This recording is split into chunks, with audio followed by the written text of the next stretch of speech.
Tim Walz's record on anti-Semitism and Israel is deeply concerning. As you may know, he is the vice presidential candidate alongside Kamala Harris for the Democratic nomination for President of the United States. The headline that I said to you of his record being concerning is not my words.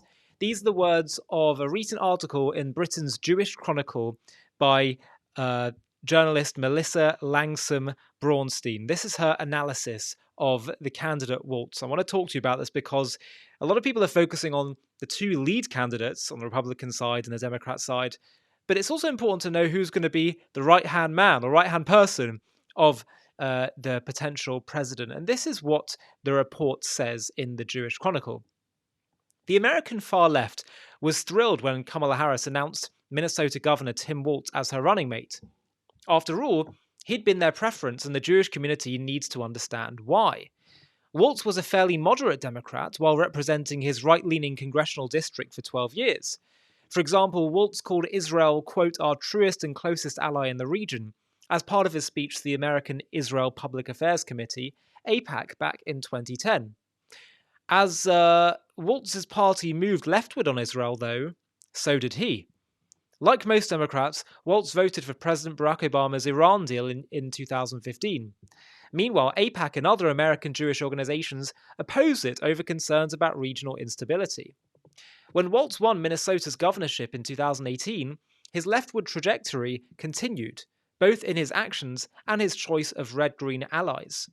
In January 2019, he publicly applauded Congresswoman Ilhan Omar, a notorious member of the Squad. Waltz told an audience that, quote, on a tough day, thinking about Omar's being in Congress just brightens you up. In 2019, Waltz addressed a conference of the Council on American Islamic Relations, CAIR, CAIR, they're a bit of a notorious organization actually, where he rubbed shoulders with a scholar who launched Students for Justice in Palestine, the group behind many of the pro-Hamas and anti-Semitic rallies across college campuses in the wake of the October 7th attacks. On at least 5 occasions, as Governor Waltz has also hosted an imam who has shared official Hamas press releases on Facebook, along with blog posts on hate-filled websites. Waltz's administration additionally granted over $100,000 to the Muslim American Society Minnesota, this imams group, whose national umbrella organization responded to October 7th by expressing, quote, solidarity with Palestinians against Israeli attacks. In touch with the anti-Israel segment on the Democratic base, Waltz urged a Middle East ceasefire in March. And when 18% of Minnesota Democrats cast protest votes against Biden over Israel policy, Waltz reacted respectfully. Quote, take them seriously. Their message is clear that they think this is an intolerable situation and we can do more, and I think the president is hearing that.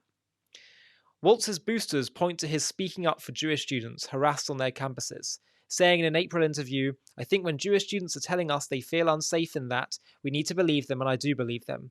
Notably, though, Waltz didn't specify that those harassing Jews are primarily leftists. Finally, Waltz, a former high school social studies teacher, is aligned with the far left on school curricula. Last year, he signed into law a new requirement that students learn about the Holocaust along with other genocides.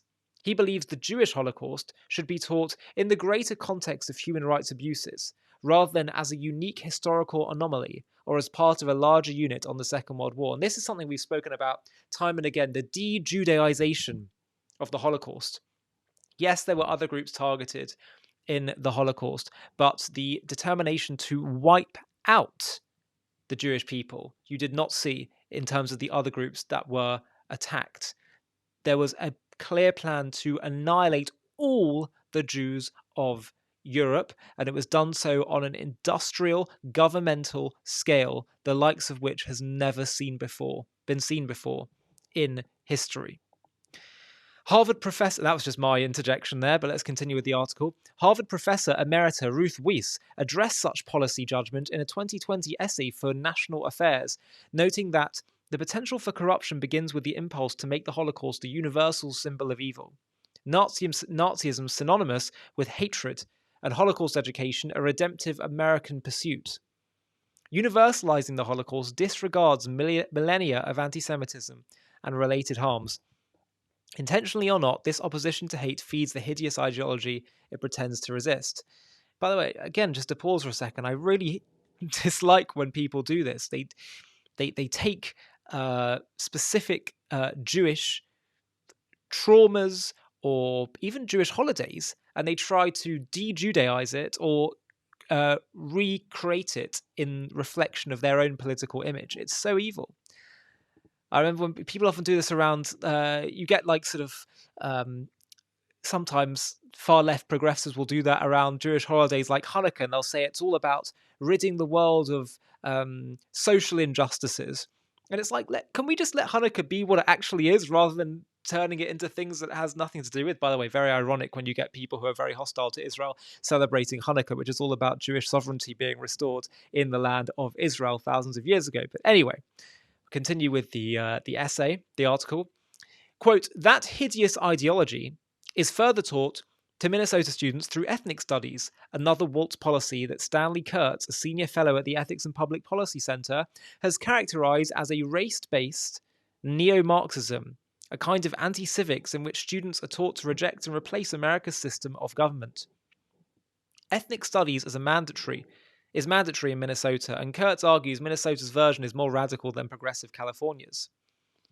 And do Minnesota's ethnic studies advocates follow California by coming down on Israel?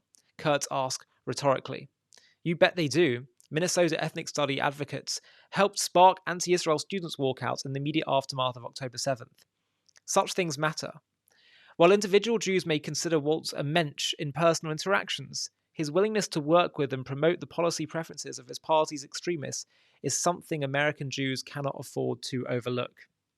So this was an article that was published just recently in Britain's Jewish Chronicle. And it's something that I think bears a lot of reflection. You know, there's a lot of speculation that the obvious choice, I think it's Pennsylvania's politician, Josh Shapiro, was seen like the more obvious candidate for Kamala to choose, given that he lives in such a critical state that needs to be won. And many are speculating that the reason he wasn't chosen is simply because he was Jewish, and that he had a history of serving in the IDF, even though he's expressed all kinds of criticism of Israel recently. It seems like that's almost like the essential card-carrying part of being a leftist these days. You must criticize Israel and object to them. It's very concerning about the direction that the Democrat Party is heading in. It's very different to the party that existed decades ago. And so felt that as we're on JTV and we talk about issues affecting Israel and the Jewish people as well as the wider world, we have to talk about these particular elements and bring awareness to people who may not otherwise be aware. So please let me know in the comments what your thoughts are of this candidate, of the tickets, of both sides, and be open to continuing the conversation in the YouTube comments. Speak to you soon.